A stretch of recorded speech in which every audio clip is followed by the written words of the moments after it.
How many people have heard someone say they were depressed, but they didn't know what to do about it? Or how many people know of someone who shows signs of depression, but that person is in denial or has a hard time asking for help? I've seen a countless number of people who have gone through depression, but they didn't even realize they had depression or they didn't take it serious enough. I want to talk to you about depression and why it needs to be taken very seriously. First, I'm going to explain the different forms of depression because there's more than just one. Then I want to talk to you about the signs and the symptoms so you know what to look for. And followed by that, let's talk about the complications depression offers. First, to start out with depression, there's dysthymia, which is sometimes referred to as a mild chronic depression. It's less severe than the major depression. Dysthymia depression, it can linger for a long period of time, often about 2 years. Then we have atypical depression, which is a specifier for the disorder.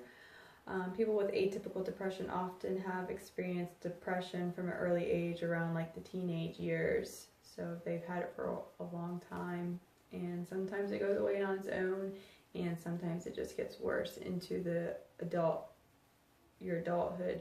Then we have postpartum depression, which is for new moms.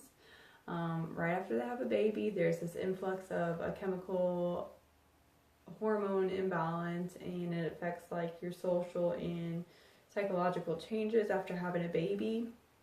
Postpartum depression is actually very common for moms, and it often goes away on its own. Sometimes it doesn't, and you do need to seek help with some medication and counseling, but also need to look out for our new moms that might have some postpartum depression. We also have a bipolar disorder, which is a form of depression, and in case you're not sure what bipolar disorder is, it's when somebody is okay one minute and then just crazy the next minute. They're up and they're down, they're hot and they're cold. It involves hallucinations,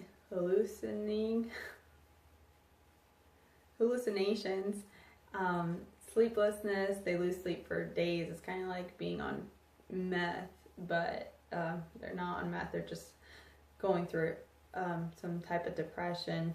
And then there's a seasonal depression, which is just as it sounds. It's a seasonal affective disorder, SAD, SAD, and it comes around seasonally, sometimes in the summer, sometimes in the winter. It's more common in the winter though because of the weather. It's gray, it's gloomy, you're trapped inside. If you don't live in Florida, it's snowing, and a lot of people don't like dealing with the snow and the traffic and the smog. So now that you know about some of the different types of depression, let's mention some of the signs to look for in those depressions.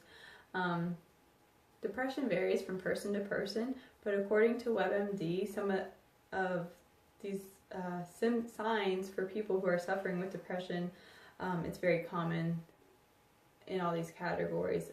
Some of the signs to look out for are trouble sleeping, feeling of worthlessness or self-loathing, trouble concentrating, anxiety, irritable, and a loss of interest in pleasurable hobbies such as sports and sex. After recognizing some signs from depression, there are also some complications that I would like to make you aware about, such as antidepressant withdrawal, which is when they stop taking their antidepressants and then they have withdrawals. It's not like a drug withdrawal where they actually like crave and they go on a binge, but it is a withdrawal where their body is deficient in the serotonin that the antidepressants are helping their brain make, which makes them feel better. They're putting them in a better mood, and then when they're not in that mood and they stop taking their antidepressants, and the brain suddenly lacks the serotonin that the antidepressants were providing, you go through a withdrawal, and it's just like, you know, you get the fever and flu-like symptoms. So it's still bad, but it's not habit forming like drugs. Another complication would be untreated depression, which is just like it sounds as well.